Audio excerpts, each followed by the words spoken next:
Good evening. This is Frank McGee, NBC News in Washington. This is the second in a series of programs unmatched in history. Never have so many people seen the major candidates for President of the United States at the same time. And never, until this series, have Americans seen the candidates in face-to-face exchange. Tonight, the candidates have agreed to devote the full hour to answering questions on any issue of the campaign. And here tonight are the Republican candidate, Vice President Richard M. Nixon, and the Democratic candidate, Senator John F. Kennedy. Now, representatives of the candidates and of all the radio and television networks have agreed on these rules. Neither candidate will make an opening statement or a closing summation. Each will be questioned in turn. Each will have an opportunity to comment upon the answer of the other. Each reporter will ask only one question in turn. He is free to ask any question he chooses. Neither candidate knows what questions will be asked, and only the clock will determine who will be asked the last question. These programs represent an unprecedented opportunity for the candidates to present their philosophies and programs directly to the people, and for the people to compare these and the candidates. The four reporters on tonight's panel include a newspaperman and a wire service representative. These two were selected by lot by the press secretaries of the candidates from among the reporters traveling with the candidates. The broadcasting representatives were selected by their respective companies. The reporters are Paul Niven of CBS, Edward P. Morgan of ABC, Alvin Spivak of United Press International, and Harold R. Levy of Newsday.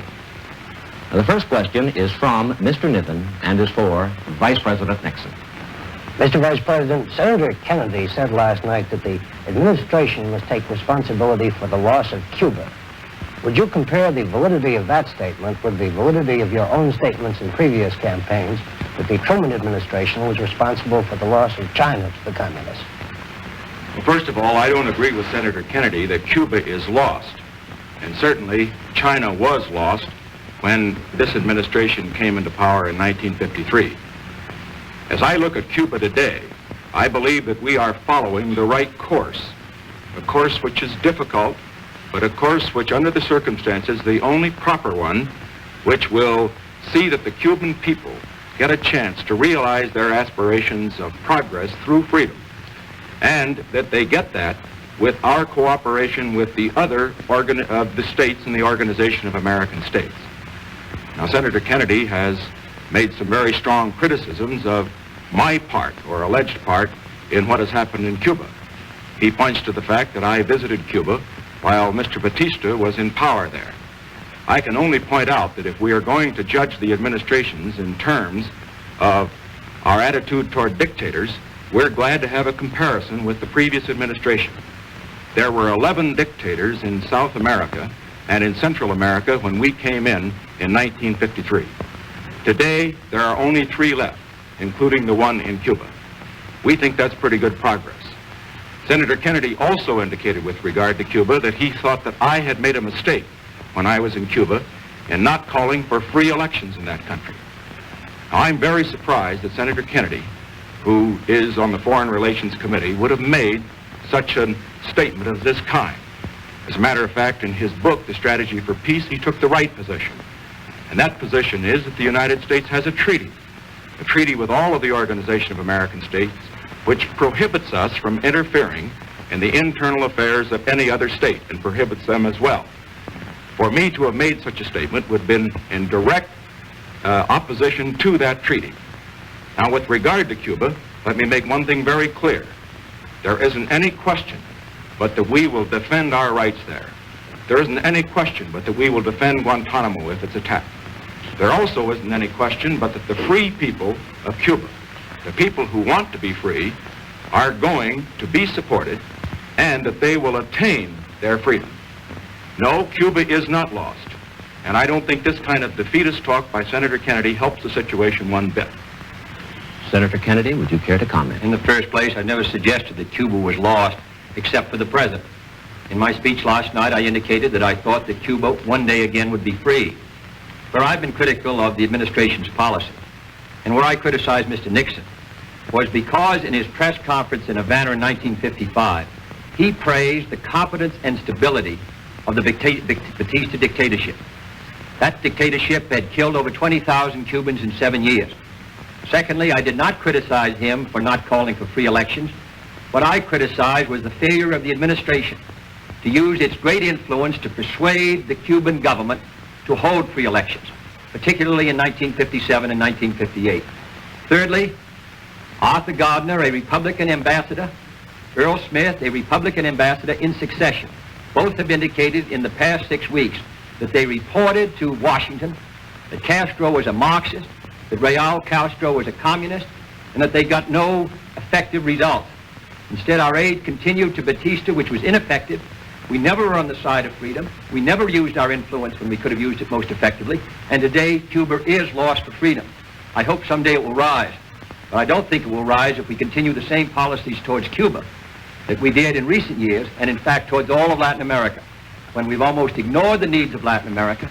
We've beamed not a single Voice of America program in Spanish to all of Latin America in the last 8 years, except for the 3 months of the Hungarian Revolution. Mr. Morgan with a question for Senator Kennedy. Senator, last May in Oregon, you discussed the possibilities of sending apologies or regrets to Khrushchev over the U-2 incident. Do you think now that that would have done any good? Did you think so then? Mr. Morgan, I suggested that if the United States felt that it could save the summit conference, that it would have been proper for us to have expressed regret. In my judgment, that statement has been distorted by Mr. Nixon and others in their debates around the country and in their discussions. Mr. Lodge on Meet the Press a month ago said if there was ever a case when we did not have law on our side, it was in the U-2 incident. The U-2 flights were proper from the point of view of protecting our security, but they were not in accordance with international law. And I said that I felt that rather than tell the lie which we told, rather than indicate that the flights would continue, in fact, I believe Mr. Nixon himself said on May 15th that the flights would continue, even though Mr. Herter testified before the Senate Foreign Relations Committee that they had been canceled as of May 12th, that it would have been far better that if we had expressed regrets, if that would have saved the summit, and if the summit is useful, and I believe it is. The point that is always left out is the fact that we expressed regrets to Castro this winter, that we expressed regrets to the Eisenhower administration, expressed regrets for a flight over southern Russia in 1958. We expressed regrets for a flight over eastern Germany under this administration. The Soviet Union in 1955 expressed regrets to us over the Bering Sea incident. The Chinese communists expressed regrets to us over a plane incident in 1956. That is the accepted procedure between nations. And my judgment is that we should follow the advice of Theodore Roosevelt. Be strong, maintain a strong position, but also speak softly. I believe that in those cases where international custom calls for the expression of a regret, if that would have kept the summit going, in my judgment, it was a proper action. It's not appeasement. It's not soft. I believe we should be stronger than we now are. I believe we should have a stronger military force. I believe we should increase our strength all over the world. But I don't confuse words with strength. And in my judgment, if the summit was useful, if it would have brought us closer to peace, that rather than the lie that we told, which has been criticized by all responsible people afterwards, it would have been far better for us to follow the common diplomatic procedure of expressing regrets and then try to move on.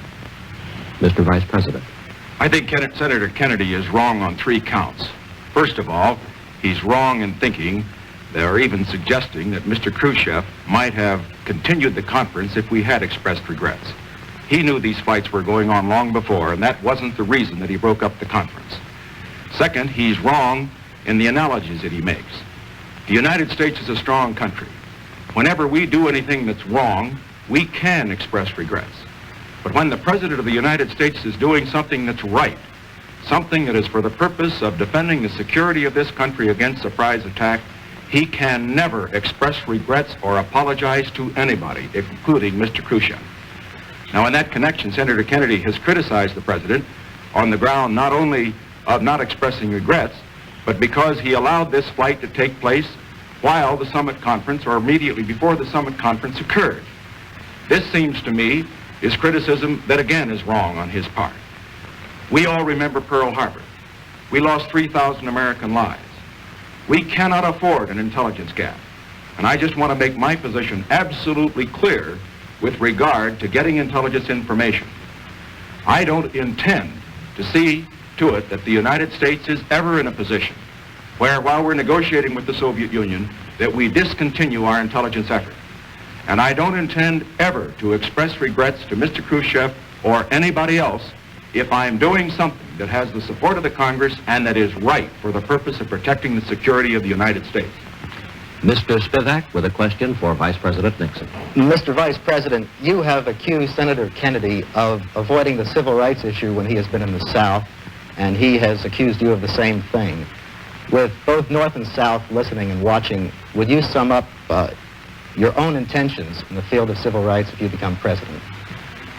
My intentions in the field of civil rights have been spelled out in the Republican platform. I think we have to make progress first in the field of employment, and there we would give statutory authority to the Committee on Government Contracts, which is an effective way of getting real progress made in this area, since about 1 out of every 4 jobs is held by and is allotted by people who have government contracts. Certainly, I think all of us agree that when anybody has a government contract, certainly the money that is spent under that contract ought to be dispersed equally without regard to the race or creed or color of the individual who is to be employed. Second, in the field of schools, we believe that there should be provisions whereby the federal government would give assistance to those districts who do want to integrate their schools. That, of course, was rejected, as was the government contracts provision by the special session of the Congress, in which Mr. Kennedy was quite active. And then, as far as other areas are concerned, I think that we have to look to presidential leadership. Now, when I speak of presidential leadership, I refer, for example, in our attitude on the sit-in strikes. Here, we have a situation which causes all of us concern. Causes us concern because of the denial of the rights of people to the equality which we think belongs to everybody. I have talked to Negro mothers. I've heard them try to explain how they tell their children how they can go into a store and buy a loaf of bread, but then can't go into that store and sit at the counter and get a Coca-Cola. This is wrong, and we have to do something about it. So under the circumstances, what do we do? Well, what we do is what the Attorney General of the United States did under the direction of the President. Call in the owners of chain stores and get them to take action. Now, there are other places where the executive can lead, but let me just sum up by saying this. Why do I talk every time I'm in the South on civil rights? Not because I am preaching to the people of the South, because this isn't just a Southern problem, it's a Northern problem and a Western problem. It's a problem for all of us. I do it because it's the responsibility of leadership. I do it because we have to solve this problem together. I do it right at this time particularly because when we have Khrushchev in this country, a man who has enslaved millions, a man who has slaughtered thousands, we cannot continue to have a situation where he can point the finger at the United States of America and say that we are denying rights to our citizens. And so I say both the candidates and both the vice presidential candidates, I would hope as well, including Senator Johnson, should talk on this issue at every opportunity. Senator Kennedy. Well, Mr. Nixon hasn't discussed the 2 basic questions. What is going to be done and what will be his policy on implementing the Supreme Court decision of 1954? Giving aid to schools technically that are trying to carry out the decision is not the great question. Secondly, what's he going to do to provide fair employment? He's been the head of the Committee on Government Contracts. It's carried out 2 cases, both in the District of Columbia. He has not indicated his support of an attempt to provide fair employment practices around the country so that everyone can get a job regardless of their race or color. Nor has he indicated that he will support Title III, which would give the Attorney General additional powers to protect constitutional rights. These are the great questions. Equality of education in schools. About 2% of our population of white people is illiterate, 10% of our colored population. 60 to 70% of our colored children do not finish high school. These are the questions in these areas that the North and the South, East and West are entitled to know. What will be the leadership of the President in these areas to provide equality of opportunity for employment? Equality of opportunity in the field of housing, which could be done on all federal supported housing by a stroke of the President's pen.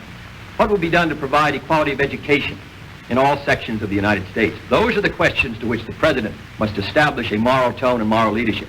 And I can assure you that if I'm elected President, we will do so. Mr. Levy with a question for Senator Kennedy. Senator, on the same subject, in the past you have emphasized the President's responsibility as a moral leader as well as an executive on civil rights questions. What specifically might the next President do in the event of an occurrence such as Little Rock or the lunch counter sit-ins? Well, let me say that I think the President operates in a number of different areas. First, as a legislative leader. And as I just said, I believe that the passage of the so-called Title III, which gives the Attorney General the power to protect constitutional rights in those cases where it's not possible for the person involved to bring the suit. Secondly, as an executive leader, there have been only 6 cases brought by this Attorney General under the voting bill passed in 1957 and the voting bill passed in 1960. The right to vote is basic. I do not believe that this administration has implemented those bills which represent the will of the majority of the Congress on 2 occasions with vigor. Thirdly, I don't believe that the Government Contracts Division has operated with vigor. Everyone who does business with the government should have the opportunity to make sure that they do not practice discrimination in their hiring, and that's in all sections of the United States. And then, fourthly, as a moral leader, there is a very strong moral basis for this concept of equality before the law. Not only equality before the law, but also equality of opportunity. We are in a very difficult time. We need all the talent we can get. We sit on a conspicuous stage. We are a goldfish bowl before the world. We have to practice what we preach. We set a very high standard for ourselves. The communists do not. They set a low standard of materialism. We preach in the Declaration of Independence and in the Constitution, in the statement of our greatest leaders, we preached very high standards. And if we're not going to be charged before the world with hypocrisy, we have to meet those standards. I believe the President of the United States should indicate it. Now, lastly, I believe in the case of Little Rock. I would have hoped that the President of the United States would have been possible for him to indicate it clearly that the Supreme Court decision was going to be carried out. I would have hoped that it would have been possible to use marshals to do so. But evidently, under the handling of the case, it was not. I would hope an incident like that would not happen. I think if the President is responsible, if he consults with those involved, if he makes it clear that the Supreme Court decision is going to be carried out in a way that the Supreme Court planned with deliberate speed, then in my judgment, providing he's behind action, I believe we can make progress. Now, the present administration, the President has said, never indicated what he thought of the 1954 decision. Unless the President speaks, then of course the country doesn't speak. And Franklin Roosevelt said, the presidency of the United States is above all a place of moral leadership. And I believe on this great moral issue, he should speak out and give his views clearly. Mr. Vice President. Senator Kennedy has expressed some high hopes in this field, hopes which I think all Americans would share who want some progress in this area. But let's look at the performance. When he selected his vice presidential running mate, he selected a man who had voted against most of these proposals and a man who opposes them at the present time. Let me look also at what I did. I selected a man who stands with me in this field and who will talk with me and work with me on it. Now, the Senator referred to the Committee on Government Contracts, and yet that very committee of which I am chairman has been handicapped by the fact that we have not had adequate funds, we have not had adequate powers, we haven't had an adequate staff. Now, in the special session of Congress, and also in the session that preceded it, the Democratic Congress, in which there's a 2-to-1 Democratic majority, was asked by the President to give us the funds and give us the power to do a job. And they did nothing at all. And in the special session in which Senator Kennedy was calling the signals, along with Senator Johnson, they turned it down and he himself voted against giving us the powers, despite the fact that the bill had already been considered before, that it already had hearings on, and the Congress already knew what it had before it. All that I can say is this: what we need here are not just high hopes. What we need is action. And in the field of executive leadership, I can say that I believe it's essential that the President of the United States not only set the tone, but he also must lead. He must act as he talks. Mr. Morgan with a question for Vice President Nixon. Mr. Vice President, in your speeches, you emphasize that the United States is doing basically well in the Cold War. Can you square that statement with a considerable mass of bipartisan reports and studies, including one prominently participated in by Governor Rockefeller, which almost unanimously conclude that we are not doing nearly so well as we should? Mr. Morgan, no matter how well we're doing in the Cold War, we're not doing as well as we should. And that will always be the case as long as the communists are on the international scene in the aggressive tendencies that they presently are following.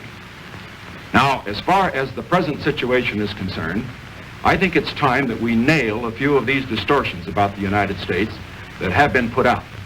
First of all, we hear that our prestige is at an all-time low. Senator Kennedy has been hitting that point over and over again. I would just suggest that after Premier Khrushchev's performance in the United Nations, compared with President Eisenhower's eloquent speech, that at the present time, communist prestige in the world is at an all-time low, and American prestige is at an all-time high. Now that, of course, is just one factor, but it's a significant one.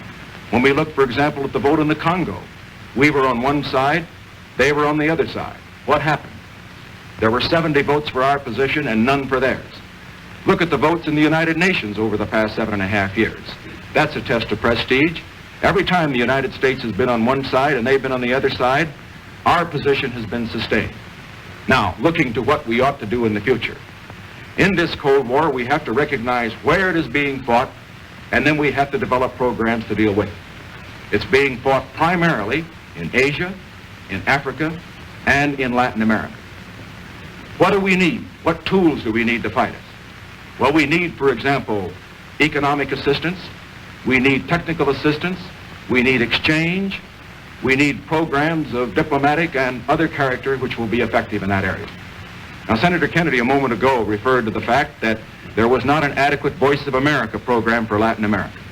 I'd like to point out that in the last 6 years, the Democratic Congresses, of which he's been a member, have cut $20 million off of the Voice of America programs. They also have cut $4 billion off of mutual security in these last 6 years. They also have cut $2 billion off of defense. Now, when they talk about our record here, it is well that they recognize that they have to stand up for their record as well. So let me summarize by saying this. I'm not satisfied with what we're doing in the Cold War because I believe we have to step up our activities and launch an offensive for the minds and hearts and souls of men. It must be economic, it must be technological, above all, it must be ideological.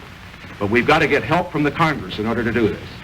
Senator Of course, Kennedy. Mr. Nixon is wholly inaccurate when he says that the Congress has not provided more funds, in fact, than the President recommended for national defense. 1953, we tried to put an appropriation of $5 billion for our defenses. I was responsible for the amendment with Senator Monroney in 1954 to strengthen our ground forces. The Congress of the United States appropriated $677 million more than the President was willing to use up till a week ago. Secondly, on the question of our position in the United Nations, we all know about the vote held this week of the 5 nuclearists, and it was generally regarded as a defeat for the United States. Thirdly, in 1952, there were only 7 votes in favor of the admission of Red China into the United Nations. Last year, there were 29. And tomorrow, when the preliminary vote is held, you will see a strengthening of that position, or very closely to it. We have not maintained our position and our prestige.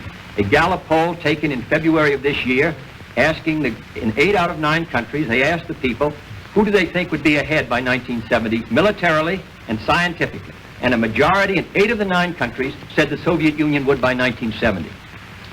Governor Rockefeller has been far more critical in June of our position in the world than I have been.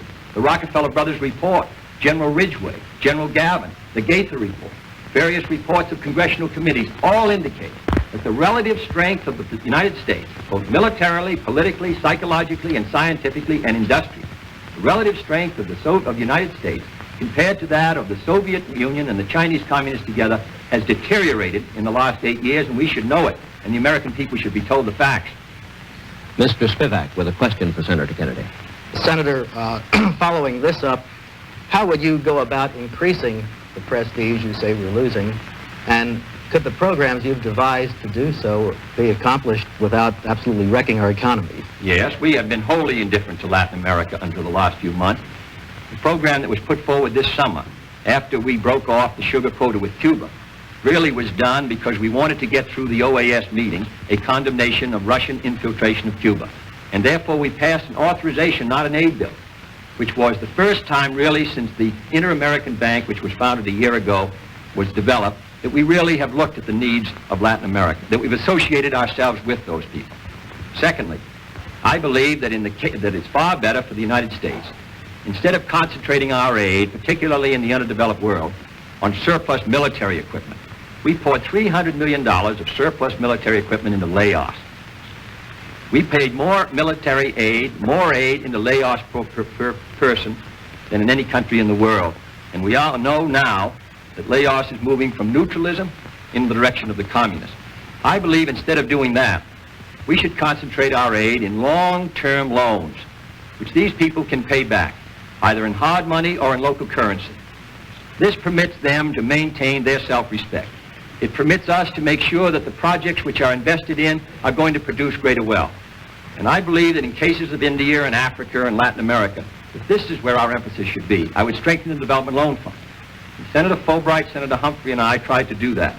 We tried to provide an appropriation of $1.5 billion for 5 years on a long-term loan basis, which this administration opposed.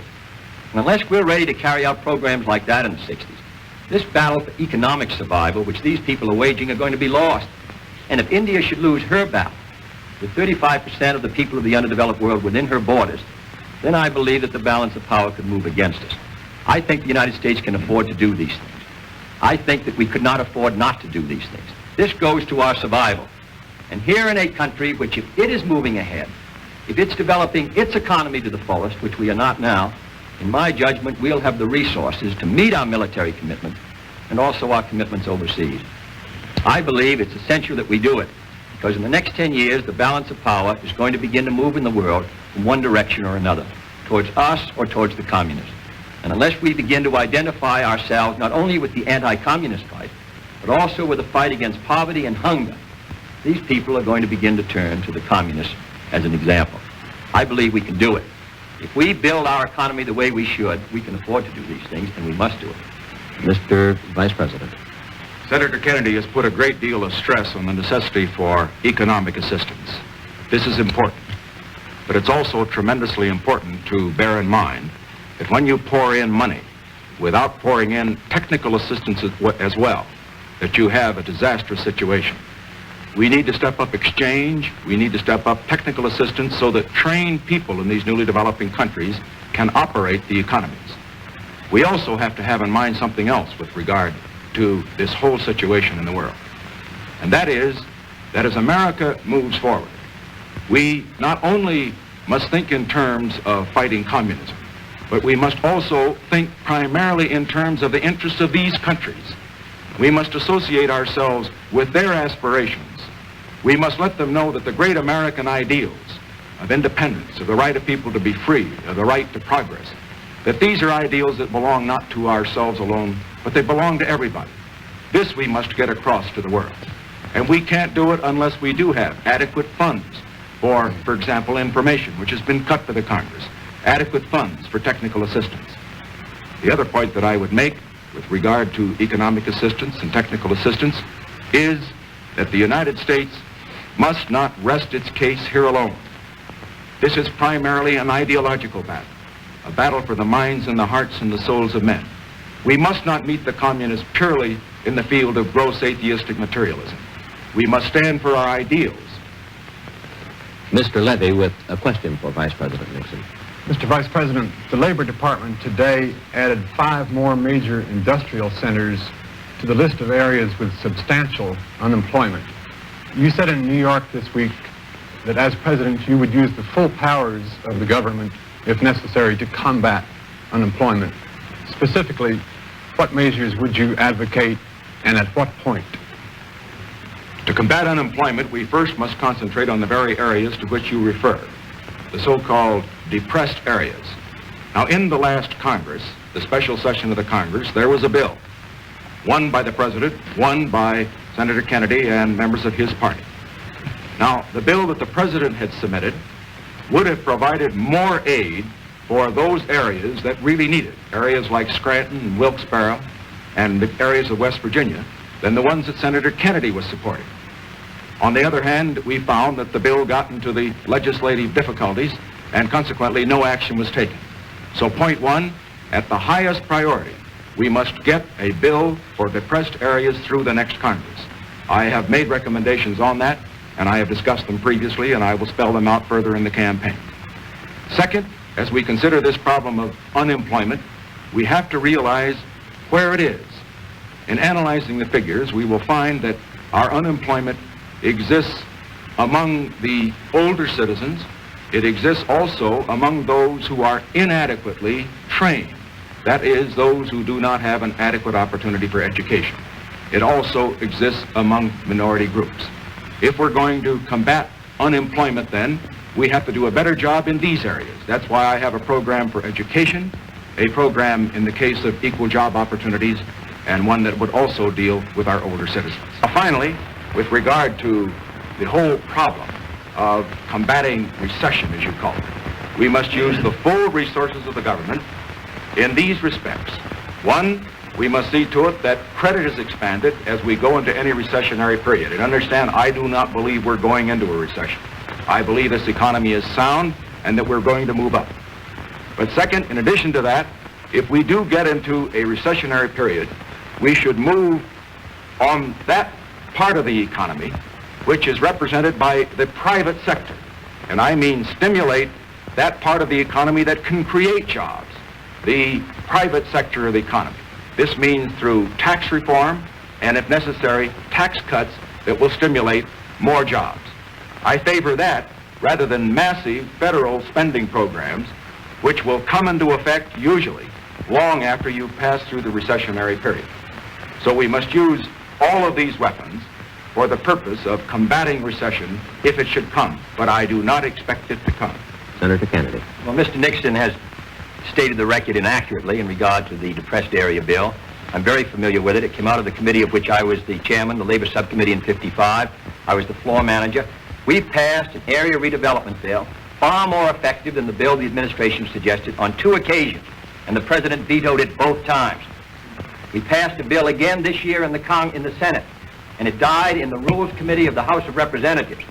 Let me make it very clear that the bill that Mr. Nixon talked about did not mention Wilkesboro or Scranton. It did not mention West Virginia. Our bill was far more effective. The bill introduced and sponsored by Senator Douglas was far more effective in trying to stimulate the economy of those areas. Second, he has mentioned the problem of our older citizens. I cannot still understand why this administration and Mr. Nixon oppose putting medical care for the aged under Social Security to give them some security. Third, I believe we should step up the use of our surplus foods in these areas until we're able to get the people back at work. 5 cents a day is what the food package averages per person. Fourthly, I believe we should stimulate the economy. I believe we should not carry out a hard money, high interest rate policy which helped intensify certainly the recession of 1958 and I think helped bring to the slowdown of 1960. If we move into a recession in '61, then I would agree that we have to put more money into the economy. And it can be done by either one of the 2 methods discussed. One is by programs such as aid to education. The other would be to make a judgment on what's the most effective tax program to stimulate our economy. Mr. Niven with a question for Senator Kennedy. Senator, while the main theme of your campaign has been this decline of American power and prestige in the last 8 years, you've hardly criticized President Eisenhower at all. And in a speech last weekend, you said you had no quarrel with the president. Now, isn't Mr. Eisenhower and not Mr. Nixon responsible for any such decline? Well, I understood that this was the Eisenhower-Nixon administration, according to all the Republican propaganda that I've read. The question is what we're going to do in the future. I've been critical of this administration, and I've been critical of the president. In fact, Mr. Nixon discussed that a week ago in a speech. I believe that our power and prestige in the last 8 years has declined. Now, what is the issue is what we're going to do in the future. Now, that's an issue between Mr. Nixon and myself. He feels that we're moving ahead we're not going into a recession in this country economically. He feels that our power and prestige is stronger than it ever was relative to that of the communists, that we're moving ahead. I disagree. And I believe the American people have to make the choice on November 8th between the view of whether we have to move ahead faster, whether what we're doing now is not satisfactory, whether we have to build greater strength at home and abroad, and Mr. Nixon's view. That's the great issue. President Eisenhower moves from the scene on January 20th, and the next 4 years are the critical years. And that's the debate. That's the argument between Mr. Nixon and myself. And on that issue, the American people have to make their judgment. And I think it's an important judgment. I think in many ways this election is more important than any since 1932, or certainly almost any in this century, because we disagree very fundamentally on the position of the United States. And if his view prevails, then I think that's going to bring an important result to this country in the 60s. If our view prevails that we have to do more, that we have to make a greater national and international effort, that we have lost prestige in Latin America. The president of Brazil, the new incumbent, running for office, called on Castro during his campaign because he thought it was important to get the vote of those who were supporting Castro in Latin America. In Africa, the United States has ignored Africa. We gave more scholarships to the Congo this summer we offered them than we've given to all of Africa the year before. Less than 200 for all the countries of Africa, and they need trained leadership more than anything. We've been having a very clear decision in the last 8 years. Mr. Nixon has been part of that administration. He's had experience in it. And I believe this administration has not met its responsibilities in the last 8 years, that our power relative to that of the communists is declining, that we're facing a very hazardous time in the 60s. And unless the United States begin to move here, unless we start to go ahead, I don't believe that we're going to meet our responsibility to our own people or to the cause of freedom. I think the choice is clear, and it involves the future. Mr. Vice President. First of all, I think Senator Kennedy should make up his mind with regard to my responsibility. In our first debate, he indicated that I had not had experience, or at least had not participated significantly in the making of the decisions. I'm glad to hear tonight that he does suggest that I have had some experience. Let me make my position clear. I have participated in the discussions leading to decisions in this administration. I'm proud of the record of this administration. I don't stand on it because it isn't something to stand on, but something to build on. Now, looking at Senator Kennedy's credentials, he is suggesting that he will move America faster and further than I will. But what does he offer? He offers retreads of programs that failed. I submit to you that as you look at his program, for example, with regard to the Federal Reserve and free money or loose money, low interest rates, his program in the economic field generally are the programs that were adopted and tried during the Truman administration. And when we compare the economic progress of this country in the Truman administration with that of the Eisenhower administration, we find that in every index there has been a great deal more performance and more progress in this administration than in that one. I say the programs and the leadership that failed then is not the program and the leadership that America needs now. I say that the American people don't want to go back to those policies. And incidentally, if Senator Kennedy disagrees, he should indicate where he believes those policies are different from those he's advocating today. Mr. Spivak with a question for Vice President Nixon. Mr. Vice President, according to news dispatches, Soviet Premier Khrushchev said today that Prime Minister Macmillan had assured him that there would be a summit conference next year after the presidential elections. Have you given any cause for such assurance, and do you consider it desirable or even possible that there would be a summit conference next year if Mr. Khrushchev persists in the conditions he's laid down? No, of course I haven't talked to Prime Minister Macmillan. It would not be appropriate for me to do so. The president is still going to be president for the next 4 months. And he, of course, is the only one who could commit this country in this period. As far as the summit conference is concerned, I want to make my position absolutely clear. I would be willing as president to meet with Mr. Khrushchev or any other world leader if it would serve the cause of peace. I would not be willing to meet with him, however, unless there were preparations for that conference which would give us some reasonable certainty that you were going to have some success. We must not build up the hopes of the world and then dash them, as was the case in Paris. There, Mr. Khrushchev came to that conference determined to break it up. He was going to break it up because he knew that he wasn't going to get his way on Berlin and on the other key matters with which he was concerned at the Paris conference. Now, if we're going to have another summit conference, there must be negotiations at the diplomatic level, the ambassadors, the secretaries of state, and others at that level, prior to that time, which will delineate the issues and which will prepare the way for the heads of state to meet and make some progress. Otherwise, if we find the heads of state meeting and not making progress, we will find that the cause of peace will have been hurt rather than helped.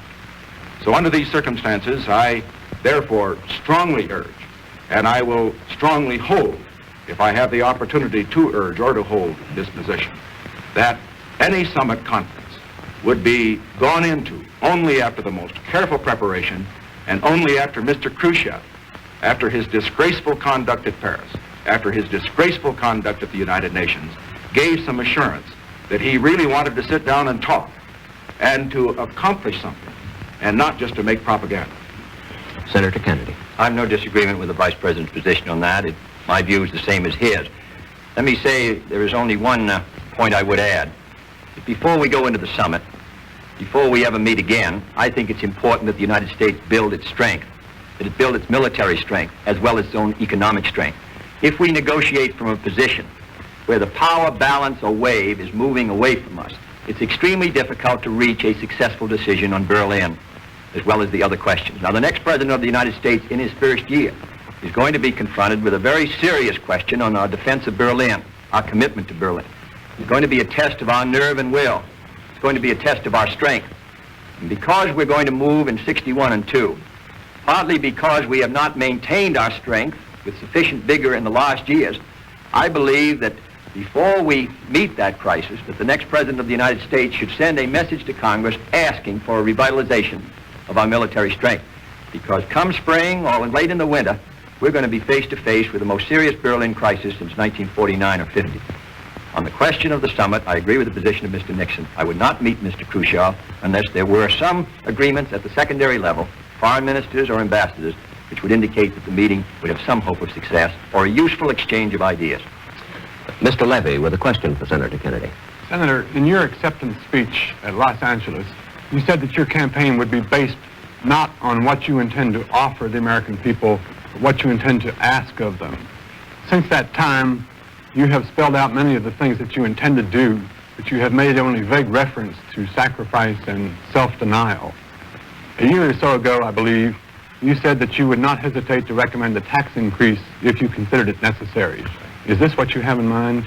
Well, I don't think that in the winter of 61, under present economic conditions, a tax increase would be desirable. In fact, it would be deflationary, it would cause great unemployment, it would cause a real slowdown in our economy. If it ever becomes necessary and is wise economically and essential to our security, I would have no hesitancy in suggesting a tax increase or any other policy which would defend the United States.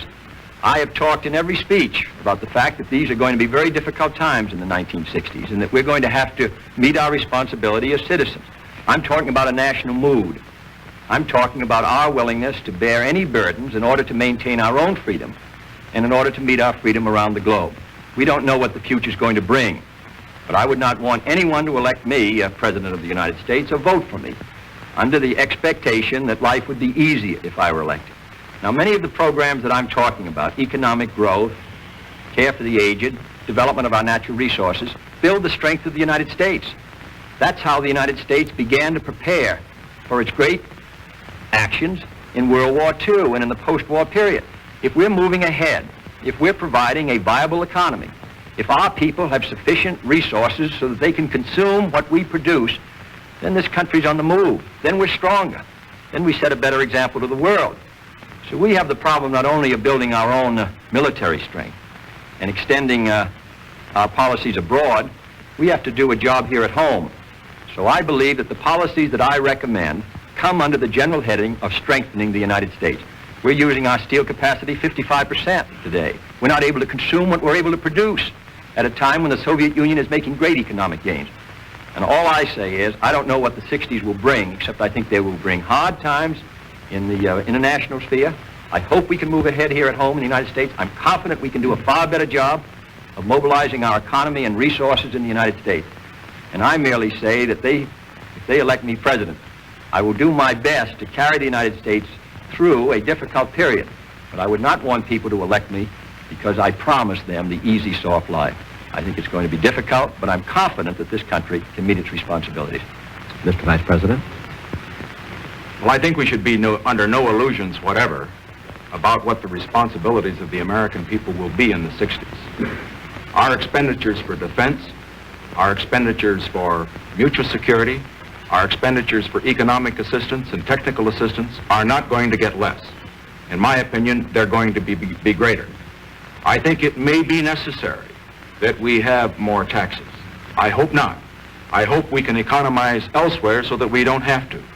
But I would have no hesitation to ask the American people to pay the taxes even in 1961, if necessary, to maintain a sound economy and also to maintain a sound dollar. Because when you do not tax, and tax enough to pay for your outgo, you pay it many times over in higher prices and inflation. And I simply will not do that. I think I should also add that as far as Senator Kennedy's proposals are concerned, if he intends to carry out his platform, the one adopted in Los Angeles, it is just impossible for him to make good on those promises without raising taxes or without having a rise in prices or both. The platform suggests that it can be done through economic growth, that it can be done in effect with mirrors, but it isn't going to be working that way. You can't add billions of dollars to our expenditures and not pay for it. After all, it isn't paid for by my money, it isn't paid for by his, but by the people's money. Mr. Niven with a question for Vice President Nixon. Mr. Vice President, you've said that while Mr. Khrushchev is here, Senator Kennedy should talk about what's right with this country as well as what's wrong with the country. In the 1952 campaign, when you were a Republican candidate for Vice President, and we were at war with the communists, did you feel a similar responsibility to talk about what was right with the country? I did, and as I pointed out in 1952, I have made it very clear that as far as the Korean War was concerned, that I felt that the decision to go into the war in Korea was right and necessary. What I criticized were the policies that made it necessary to go to Korea. Now, incidentally, I should point out here that Senator Kennedy has attacked our foreign policy. He said that it's been a policy that has led to defeat and retreat. And I'd like to know, where have we been defeated and where have we retreated? In the Truman administration, 600 million people went behind the Iron Curtain, including the satellite countries of Eastern Europe and communist China. In this administration, we've stopped them at Quemoy and Matsu, we've stopped them in Indochina, we've stopped them in Lebanon, we've stopped them in other parts of the world. I would also like to point out that as far as Senator Kennedy's comments are concerned, I think he has a perfect right and a responsibility to criticize this administration whenever he thinks we're wrong. But he has a responsibility to be accurate and not to misstate the case. I don't think he should say that our prestige is at an all-time low. I think this is very harmful at a time Mr. Khrushchev is here, harmful because it's wrong. I don't think it was helpful when he suggested, and I'm glad he's corrected this to an extent, that 17 million people go to bed hungry every night in the United States. Now, this just wasn't true. Now, there are people who go to bed hungry in the United States. Far less, incidentally, than used to go to bed hungry when we came into power at the end of the Truman administration. But the thing that is right about the United States that should be emphasized is that less people go to bed hungry in the United States than in any major country in the world. We're the best fed, we're the best clothed, with a better distribution of this world's goods to all of our people than any people in history. Now, in pointing out the things that are wrong, I think we ought to emphasize America's strength. It isn't necessary to run America down in order to build her up. Now, just so we get it absolutely clear, Senator Kennedy must, as a candidate, as I as a candidate in 52, criticize us when we're wrong. And he's doing a very effective job of that in his way. But on the other hand, he has a responsibility to be accurate. And I have a responsibility to correct him every time he misstates the case. And I intend to continue to do so. Senator Kennedy. Well, Mr. Nixon, I'll just give you the testimony of Mr. George Aiken, Senator George Aiken, the ranking minority member, Republican member, and former chairman of the Senate Agricultural Committee, testifying in 1959, said there were 26 million Americans who did not have the income to afford a decent diet. Mr. Benson, testifying on the food stamp plan in 1957, said there were 25 million Americans who could not afford a elementary low-cost diet. And he defined that as someone who uses beans in place of meat. Now, I've seen a good many hundreds of thousands of people who are not adequately fed. You can't tell me that a surplus food distribution of 5 cents per person, and then nearly 6 million Americans receiving that, is adequate. You can't tell me anyone who uses beans instead of meat in the United States, and there are 25 million of them, according to Mr. Benson, is well fed or adequately fed. I believe that we should not compare what our figures may be to India or some other country that has serious problems, but to remember that we are the most prosperous country in the world and that these people are not getting adequate food. And they're not getting, in many cases, adequate shelter. And we ought to try to meet the problem. Secondly, Mr. Nixon has continued to state, and he stated it last week, these fantastic figures of what the Democratic budget platform would cost. They're wholly inaccurate. I said last week I believed in a balanced budget. unless there was a severe recession, and after all, the worst unbalanced budget in history was in 1958, $12 billion, larger than in any administration in the history of the United States. So that I believe that on this subject, we can balance the budget unless we have a national emergency or unless we have a severe recession. Mr. Morgan with a question for Senator Kennedy. Senator, Saturday on television, you said that you had always thought that Quemoy and Matsu were unwise places to draw our defense line in the Far East. Would you comment further on that and also address to this question, couldn't a pullback from those islands be interpreted as appeasement? Well, the United States has on occasion attempted, mostly in the middle 50s, to persuade Chiang Kai-shek to pull his troops back to Formosa. I believe strongly in the defense of Formosa. These islands are a few miles, 5 or 6 miles off the coast of Red China within a general harbor area and more than 100 miles from Formosa. We have never said flatly that we will defend Quemoy and Matsu if it's attacked. We say we will defend it if it's part of a general attack on Formosa, but it's extremely difficult to make that judgment. Now, Mr. Herder, in 1958, when he was Under Secretary of State, said they were strategically undefensible. Admiral Spruance and Collins in 1955 said that we should not attempt to defend these islands in their conference in the Far East. General Ridgway has said the same thing. I believe that when you get into a war, if you're going to get into a war for the defense of Formosa, it ought to be on a clearly defined line. One of the problems, I think, at the time of South Korea was the question of whether the United States would defend it if it were attacked. I believe that we should defend Formosa. We should come to its defense. To leave this rather in the air, that we will defend it under some conditions but not under other, I think is a mistake. Secondly, I would not suggest the withdrawal at the point of the communist gun. It is a decision finally that the nationalists should make. And I believe that we should consult with them and attempt to work out a plan by which the line is drawn at the island of Formosa. It leaves 100 miles between the sea. But with General Ridgway, Mr. Herder, General Collins, Admiral Spruance, and many others, I think it's unwise to take the chance of being dragged into a war which may lead to a world war over two islands which are not strategically defensible, which are not, according to their testimony, essential to the defense of Formosa. I think that we should protect our commitments. I believe strongly we should do so in Berlin.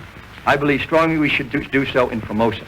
And I believe we should meet our commitments to every country whose security we've guaranteed. But I do not believe that that line, in case of a war, should be drawn on those islands, but instead on the island of Formosa.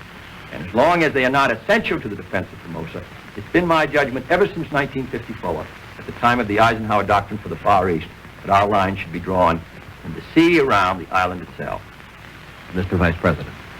I disagree completely with Senator Kennedy on this point. I remember in the period immediately before the Korean War, South Korea was supposed to be indefensible as well. Generals testified to that. And Secretary Atchison made a very famous speech at the press club early in the year that Korean War started, indicating in effect that South Korea was beyond the defense zone of the United States. I suppose it was hoped when he made that speech that we wouldn't get into a war, but it didn't mean that. We had to go in when they came in. Now, I think as far as Quemoy and Matsu are concerned, that the question is not these two little pieces of real estate. They are unimportant. It isn't the few people who live on them. They are not too important. It's the principle involved. These two islands are in the area of freedom. The nationalists have these two islands. We should not force our nationalist allies to get off of them and give them to the communists. If we do that, we start a chain reaction, because the communists aren't after Quemoy and Matsu. They're after Formosa. In my opinion, this is the same kind of woolly thinking that led to disaster for America in Korea. I am against it. I would never tolerate it as President of the United States, and I will hope that Senator Kennedy will change his mind if he should be elected. Gentlemen, we have approximately 4 minutes remaining. May I ask you to make your questions and answers as brief as possible, consistent with clarity. And Mr. Levy has a question for Vice President Nixon. Mr. Vice President, you are urging voters to forget party labels and vote for the man. Senator Kennedy says that in doing this, you are trying to run away from your party on such issues as housing and aid to education by advocating what he calls a Me Too program. Why do you say that party labels are not important? Because that's the way we elect a president in this country, and it's the way we should. I'm a student of history, as is Senator Kennedy, incidentally. And I have found that in the history of this country, we've had many great presidents. Some of them have been Democrats, and some of them have been Republicans. The people, some way, have always understood that at a particular time, a certain man was the one the country needed. Now, I believe that in an election, when we are trying to determine who should lead the free world, not just America, perhaps, as Senator Kennedy has already indicated, the most important election in our history, it isn't the label that he wears or that I wear that counts. It's what we are. It's our whole lives. It's what we stand for. It's what we believe. And consequently, I don't think it's enough to go before Republican audiences, and I never do, and say, look, vote for me because I'm a Republican. I don't think it's enough for Senator Kennedy to go before the audiences on the Democratic side and say, vote for me because I'm a Democrat. That isn't enough. What's involved here is the question of leadership for the whole free world. Now, that means the best leadership. It may be Republican, it may be Democratic, but the people are the ones that determine it. The people have to make up their minds. And I believe the people, therefore, should be asked to make up their minds, not simply on the basis of vote the way your grandfather did, vote the way your mother did. I think the people should put America first, rather than party first. Now, as far as running away from my party is concerned, Senator Kennedy has said that we have no compassion for the poor, that we are against progress, the enemies of progress is the term that he's used and the like. All that I can say is this. We do have programs in all of these fields, education, housing, defense, that will move America forward. They will move her forward faster, and they will move her more surely than his program. This is what I deeply believe. I'm sure he believes just as deeply that his will move that way. I would suggest, however, that in the interest of fairness, that he could give me the benefit of also believing as he believes. Senator Kennedy. Well, let me say I do think that parties are important in that they tell something about the program and something about the man. Abraham Lincoln was a great president of all the people, but he was selected by his party at a key time in history because his party stood for something. The Democratic Party in this century has stood for something. It has stood for progress. It has stood for concern for the people's welfare. It has stood for a strong foreign policy and a strong national defense, and as a result, produced Wilson, President Roosevelt, and President Truman. The Republican Party has produced McKinley and Harding, Coolidge, and Dewey, and Landon. They do stand for something. They stand for a whole different approach to the problems facing this country at home and abroad. That's the importance of party, only if it tells something about the record. And the Republicans in recent years, not only in the last 25 years, but in the last 8 years, have opposed housing, opposed care for the aged, opposed federal aid to education, opposed minimum wage. And I think that record tells something. Thank you, gentlemen.